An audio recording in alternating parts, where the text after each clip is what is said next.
Live from New Delhi, you're watching DD India Live, India's voice to the world. I'm Preeti Kaur. Coming up in the next 30 minutes. Prime Minister Narendra Modi holds talks with Brazilian President Lula da Silva in New Delhi on strengthening ties and trade, critical minerals, defense, energy and digital tech. AI Impact Summit concludes. 88 countries and organizations sign New Delhi Declaration, accept India's human-centric AI vision.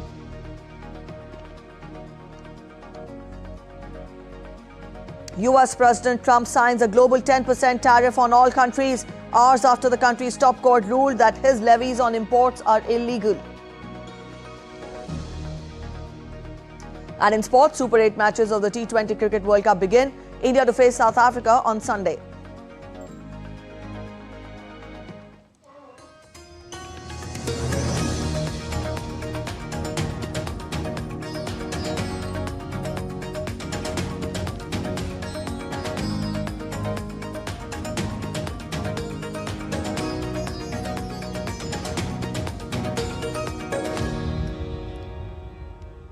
Prime Minister Narendra Modi and Brazilian President Luiz Inácio Lula da Silva held bilateral talks in New Delhi on Saturday. Discussions focused on strengthening India-Brazil strategic partnership across trade, energy, defense, agriculture, climate action, technology, AI, semiconductors, critical minerals and global South cooperation. Both the leaders reiterated their vision for an inclusive and multipolar world order. They also called for urgent reform of the United Nations, in particular the UN Security Council. Both leaders conveyed their strong commitment to strengthen global fight against terrorism.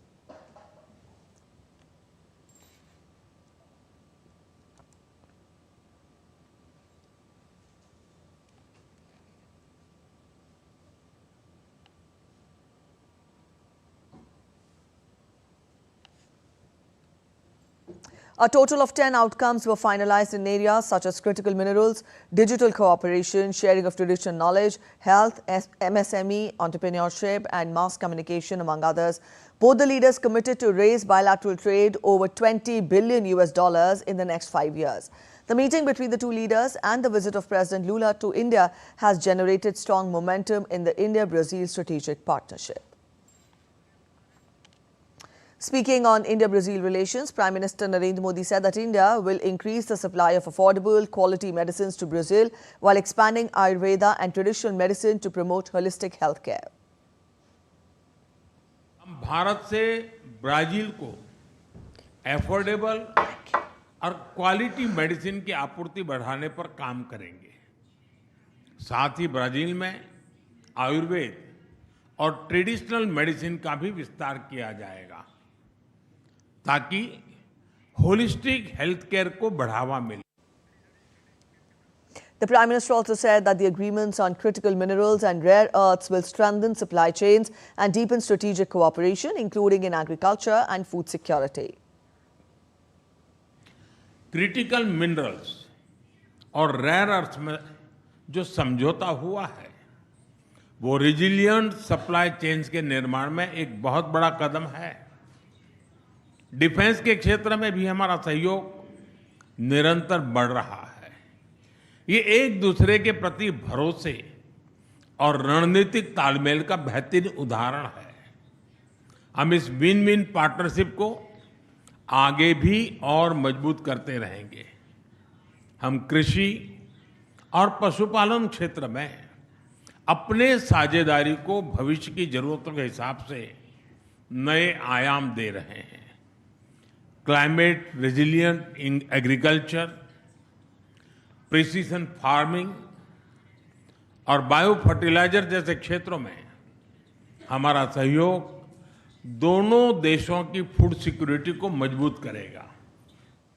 Prime Minister Modi further said that technology and innovation remain key pillars of the partnership, with new initiatives underway in digital public infrastructure and emerging technologies. Technology और innovation के क्षेत्र में हमारा सहयोग दोनों देशों के साथ साथ पूरे ग्लोबल साउथ के लिए महत्व रखता है। मुझे खुशी है कि हम ब्राजील में डिजिटल पब्लिक इंफ्रास्ट्रक्चर के लिए सेंटर ऑफ एक्सीलेंस बनाने पर काम कर रहे हैं। Artificial intelligence, super computer, semiconductors और ब्लॉकचेन जैसे क्षेत्रों में अपने सहयोग को भी हम प्राथमिकता दे रहे हैं। Prime Minister Modi also said that Brazil is India's largest trade partner in Latin America and that both countries are committed to significantly expanding bilateral trade in the coming years. Brazil Latin America में भारत का सबसे बड़ा trade partner है। हम आने वाले 5 वर्षों में द्विपक्षीय व्यापार को $20 बिलियन के भी आगे ले जाने के लिए प्रतिबद्ध है। हमारा व्यापार केवल आंकड़ा नहीं, विश्वास का प्रतिबिंब है।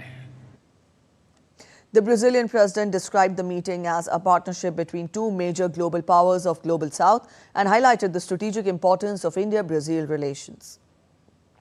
We are not just the two biggest democracies of the Global South. This is a meeting of the world's pharmacy with the world's barn, and a digital superpower with a renewable energy superpower. We are both mega diverse countries and hubs of of the cultural industry, and we both defend multilateralism and peace.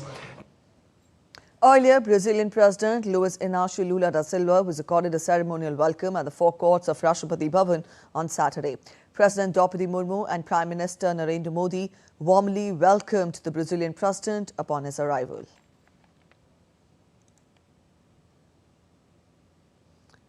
The visiting dignitary also paid floral tributes to Mahatma Gandhi, father of the nation, at his memorial Rajghat in New Delhi.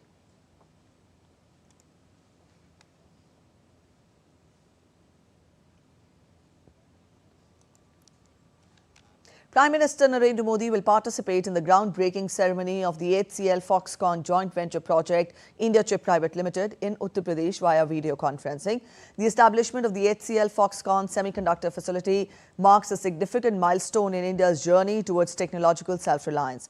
The project is aligned with the government's efforts to strengthen domestic manufacturing capabilities, reduce import dependence, and build resilient global supply chains. It is expected to play a crucial role in supporting key sectors such as automotive, consumer electronics, and other devices. Through this initiative, India's semiconductor ecosystem will receive a major boost, fostering innovation, skill development, and technology transfer. The facility is also expected to create thousands of direct and indirect employment opportunities.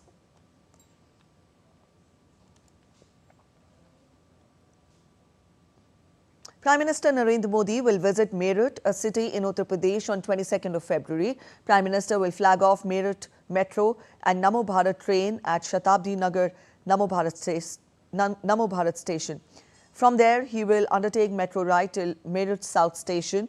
And after this, Prime Minister will inaugurate and dedicate to the nation various development projects worth around 12,930 crore rupees in Meerut. With a design speed of 180 kilometers per hour, Namo Bharat is India's first regional rapid transit system. It will connect major urban centers such as Saibabad, Ghaziabad, Modi Nagar and Meerut with Delhi at a faster pace. Prime Minister will also inaugurate Meerut metro services operating on the entire same infrastructure as Namo Bharat in a first-of-its-kind initiative in the country. These projects will provide further impetus to Prime Minister's vision of transforming urban mobility and ensuring seamless, efficient, modern and sustainable public transport systems that improve ease of living for the citizens. Vice President of India, C.P. Radhakrishnan, attended the National CSR Summit 2026 in New Delhi on Saturday. The Vice President, in his address, emphasized that corporate social responsibility has evolved from a marginal business to a key driver of national development. He added that CSR can serve as a truly transformative force in building a resilient and equitable future. Corporate social responsibility is no longer peripheral to business strategy. It is central to national progress. Today, India is a global hub for innovation, startups, technology, and manufacturing. We must ensure that the development is broad-based. We must ensure that prosperity is inclusive. We must ensure that sustainability is not negotiable. CSR can play a transformative role in this mission. India's Electronics and IT Minister Ashwini Vaishnav on Saturday expressed happiness while informing that a total of 88 countries and international organizations have signed the declaration of the AI Impact Summit held at Bharat Mandapam in the national capital from 16th to 21st of February. Talking to media on Saturday, India's Electronics and IT Minister Ashwini Vaishnav said that nations across the world have formalized and upheld principles of welfare for all, happiness of all. He emphasized that the entire world has accepted the human-centric AI vision of Prime Minister Narendra Modi.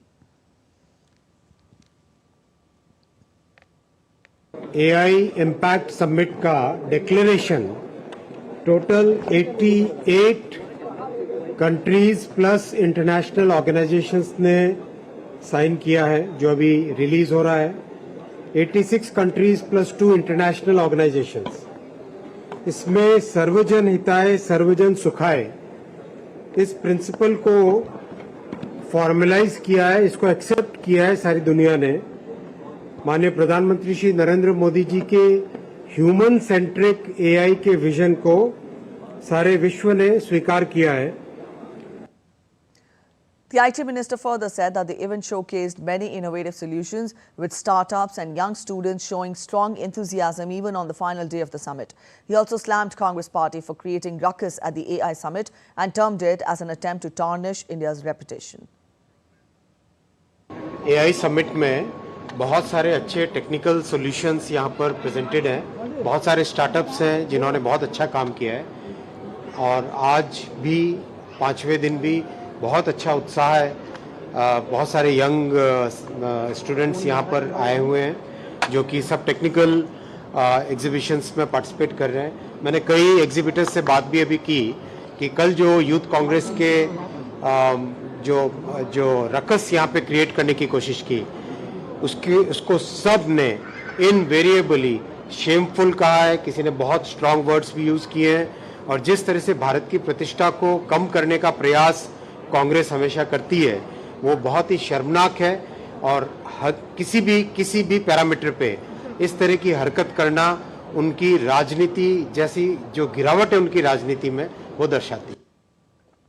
India's Deputy Permanent Representative to the UN, Ambassador Yoshna Patel, delivered statement at the Intergovernmental Negotiations on UN Security Council reforms and focused on categories of membership.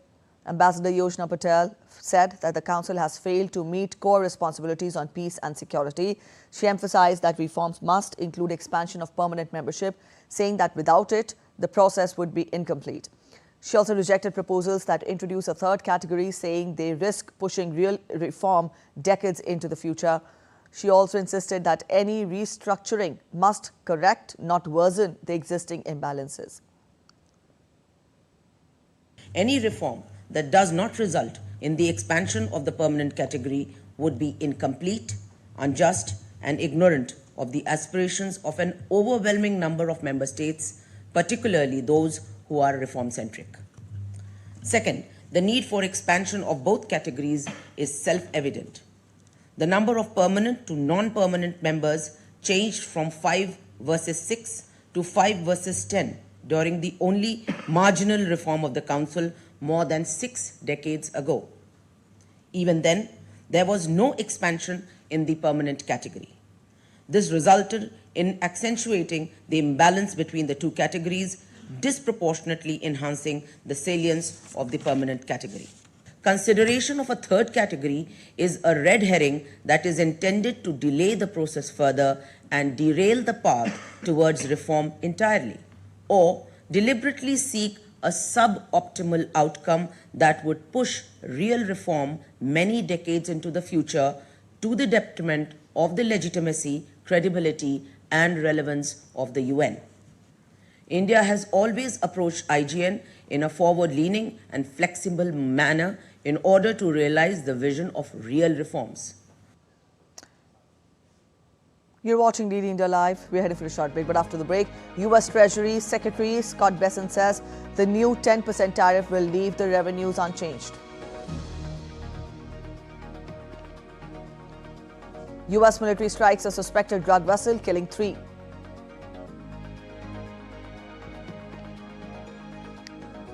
And 21st February is International Mother Tongue Day. We get you a special report.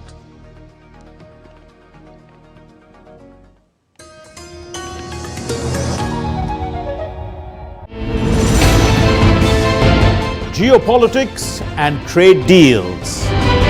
Economic challenges amid development. Hard work and the path to prosperity. It's the economy, always. Between walkers, money is what money does and says. Supply creates its own demand. Between the bulls pulls and bears tears. When supply chains globalization and India rises to the podium. We'll get you centered with the economic brief at 8 p.m. every Thursday on DD India.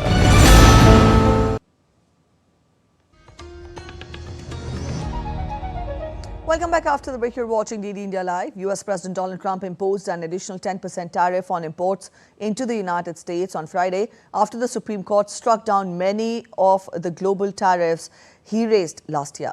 Trump signed executive orders late on Friday to impose new tariffs starting on Tuesday under Section 122 of the Trade Act of 1974, partly replacing tariffs of 10% to 50% under the 1977 International Emergency Economic Powers Act that the top court declared illegal and ending the collection of the now banned duties.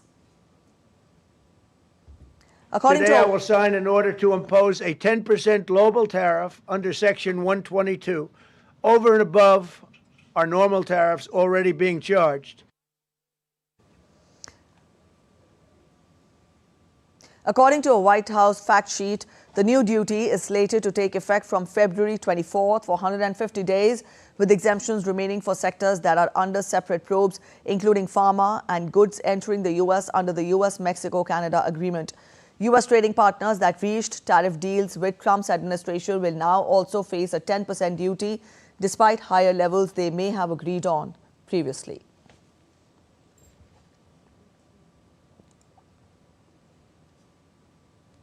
Earlier, the U.S. Supreme Court on Friday rejected Donald Trump's sweeping tariffs under a law meant for use in national emergencies are illegal. In a 6-3 ruling, the Supreme Court said that the tariff policies under the International Emergency Economic Powers Act are unconstitutional, officially striking down the global tariffs Trump has introduced since April last year. The justices ruled that the president did not have the authority under the act to impose import tariffs on goods from nearly all the U.S. trading partners. The voting upheld that it is the right of the Congress to impose taxes, not the president. On the same day, Trump called the Supreme Court's decision a disgrace to the country.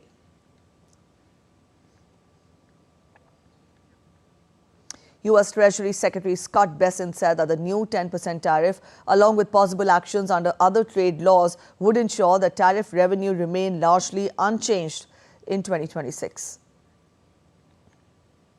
6 justices simply ruled that IEEPA authorities cannot be used to raise even $1 of revenue. This administration will invoke alternative legal authorities to replace the IEEPA tariffs. We will be leveraging Section 232 and Section 301 tariff authorities that have been validated through thousands of legal challenges. Treasury's estimates show that the use of Section 122 authority, combined with potentially enhanced Section 232 and Section 301 tariffs, will result in virtually unchanged tariff revenue in 2026. Meanwhile, the Democrats demanded tariff refund after Supreme Court overturned Donald Trump's tariffs. Illinois Governor J.B. Pritzker sent Donald Trump an invoice on Friday demanding nearly $9 billion in tariff refunds for families in his state. In a letter shared with U.S. media, Pritzker demanded about $1,700 for every Illinois household. Calls for repayment continued elsewhere.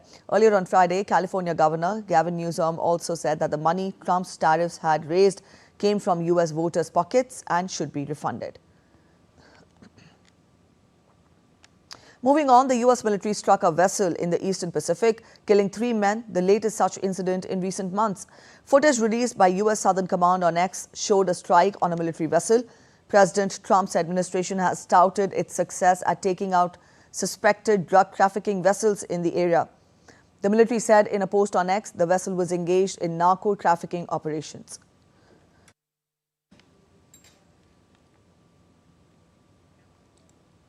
Venezuelan authorities granted amnesty to 379 political prisoners after a new mass amnesty law was enacted following the ouster of former leader Nicolas Maduro.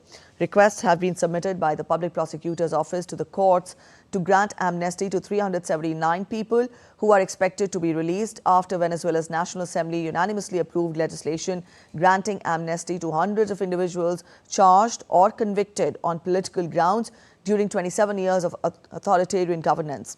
National Assembly Deputy George Arieza said in a televised interview that requests had been submitted to grant amnesty measures for a total of 379 people. On to sports now. New Zealand will lock horns with Pakistan in the opening game of the Super 8 at T20 World Cup in Colombo today. New Zealand's middle order's ability to mount a strong response against Pakistan's spin unit could be a deciding factor.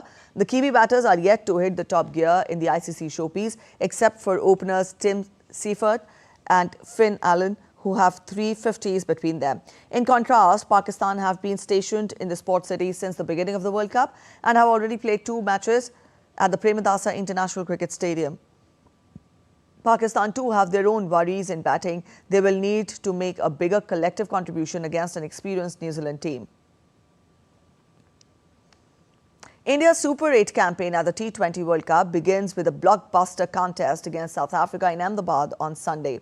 The high-voltage clash between the finalists of the 2024 edition will be played at Narendra Modi Stadium. Both India and South Africa managed to win all the 4 matches played in the group stage and they will be eager to extend their winning run.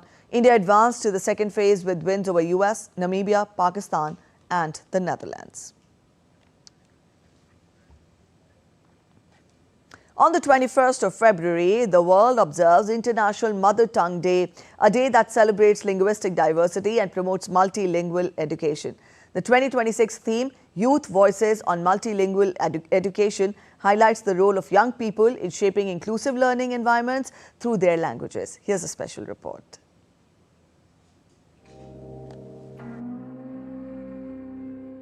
Language is more than just words. It is memory, culture and identity. International Mother Tongue Day traces its origins to Bangladesh and was formally recognized by UNESCO in 1999. Since then, it has been observed worldwide to promote linguistic diversity and multilingualism. The 2026 theme Youth Voices on Multilingual Education places young learners at the heart of this global conversation. A child's first understanding of the world begins in the mother tongue, the language spoken at home. Research and experience show that early education in one's mother tongue strengthens comprehension, builds confidence, and improves learning outcomes. India stands as one of the world's most linguistically diverse nations. With more than 1,600 mother tongues spoken across the country, language forms the foundation of its cultural richness. The Constitution of India recognizes 22 major languages under the 8th schedule, while hundreds of other languages and dialects continue to thrive across regions.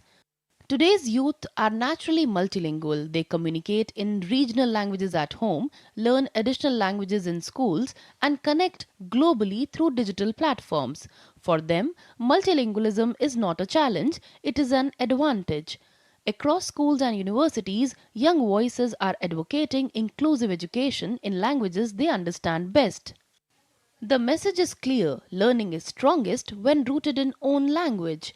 Technology is further strengthening this movement. Initiatives such as Digital India's language platforms and AI-based tools are expanding access to education in Indian languages. Voice-enabled services and translation technologies are ensuring that language is no longer a barrier to opportunity. In this spirit, Doordarshan has been harnessing artificial intelligence technologies to deliver PM Modi's Mann Ki Baat in multiple regional languages, including Gujarati, Tamil, Telugu, Bangla, and several others. This initiative reflects a meaningful blend of technology and tradition, where modern innovation strengthens linguistic heritage and national communication reaches citizens in the language closest to their hearts. As the world marks International Mother Tongue Day 2026, the spotlight remains on young voices, voices that carry tradition forward while embracing innovation. In every language spoken across the country, the message is the same. Education thrives when every voice is heard. Kriti Vadhera's report for DD India. With that, we end this edition of DD India Live, but news and updates continue on the channel. Thanks for watching. Bye-bye.